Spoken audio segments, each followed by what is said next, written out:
ADC নির্বাচনের আগে মুখ্যমন্ত্রীর বার্তা, চলো এডিসি, সবার জন্য এডিসি। বিশেষ করে জনজাতিদের উন্নয়নে প্রধানমন্ত্রী মোদী যেভাবে কাজ করছেন, আমরা সেই দিশাতেই এগিয়ে চলেছি, বললেন মুখ্যমন্ত্রী ডক্টর মানিক সাহা। কাঞ্চনপুরে নতুন মোটর স্ট্যান্ড প্রাঙ্গণে বিজেপির জনসভায় এই কথা বলেন তিনি। এডিসি দখলের লক্ষ্যে এখন থেকেই ব্যাপক প্রচার চালাচ্ছে বিজেপি। কাঞ্চনপুরে গিয়ে এডিসি চলো ডাক দিলেন মুখ্যমন্ত্রী ডক্টর মানিক সাহা।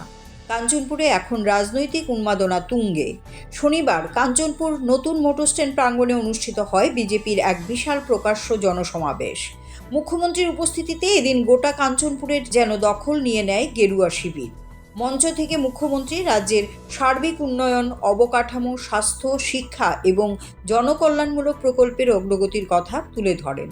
তিনি বলেন, বিজেপি সরকার মানুষের জন্য কাজ করছে এবং আগামী দিনেও উন্নয়নের ধারা অব্যাহত থাকবে। সাধারণ মানুষের সহযোগিতায় রাজ্যকে আরও এগিয়ে নিয়ে যাওয়ার আহ্বান জানান তিনি। মুখ্যমন্ত্রী বলেন, মানুষ শান্তি চায়, অশান্তি মেটানোর জন্য আইন মেনে শক্তি প্রয়োগ করা হবে। পরবর্তী সময় সাংবাদিকদের মুখোমুখি হয়ে মুখ্যমন্ত্রী দাবি করেন, রাজ্যের প্রায় সর্বত্রই জনজাতিদের উন্নয়ন হচ্ছে। তিনি অভিযোগ করেন, রাজ্যে বিভাজনের রাজনীতি চলছে। তবে জনজাতিরা বুঝে গেছেন, তাদের প্রকৃত উন্নয়ন কেবল বিজেপি সরকারই করতে পারে। পাশাপাশি তিনি বলেন, গত 20 বছরে রাজ্যে অপরাধের হার উল্লেখযোগ্যভাবে কমে বর্তমানে প্রায় 8.3% নেমে এসেছে। অনুষ্ঠানে মুখ্যমন্ত্রীর হাত ধরে সিপিআইএম, আইপিএফটি এবং টিপ্রামথা দল ছেড়ে 338 পরিবারের 759 জন ভোটারের বিজেপিতে যোগদান করেন।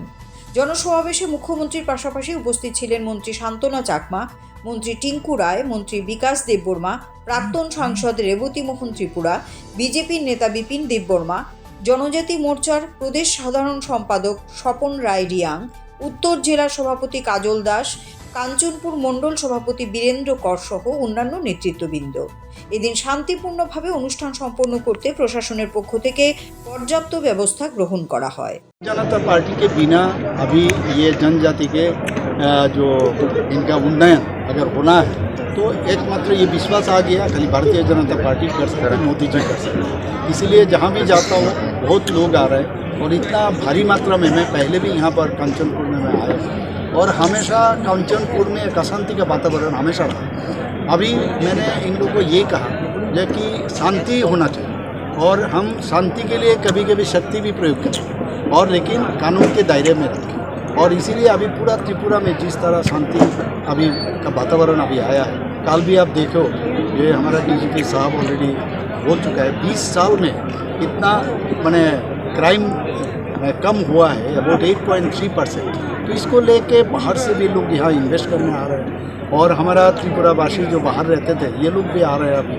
तो सभी जगह में जनजाति का जो उन्नयन और जनजाति के एरिया में जो इतना दिन से एक डिवीज़न के राजनीति, डिवाइड एंड रूल का राजनीति चल रहा है, ये इनको समझ में आया। ये बहुत कमलमती है ये लोग और अभी इनको समझ आया है। और मैं समझता हूँ 28 एडीसी का जो आसन है, हम आने वाले दिन क्या होने जा रहे हैं, आप जितना लोग आप देख रहे हो क्या होने जा रहे हैं आप देखोगे। और मैं समझता हूँ सभी सीट भारतीय जनता पार्टी को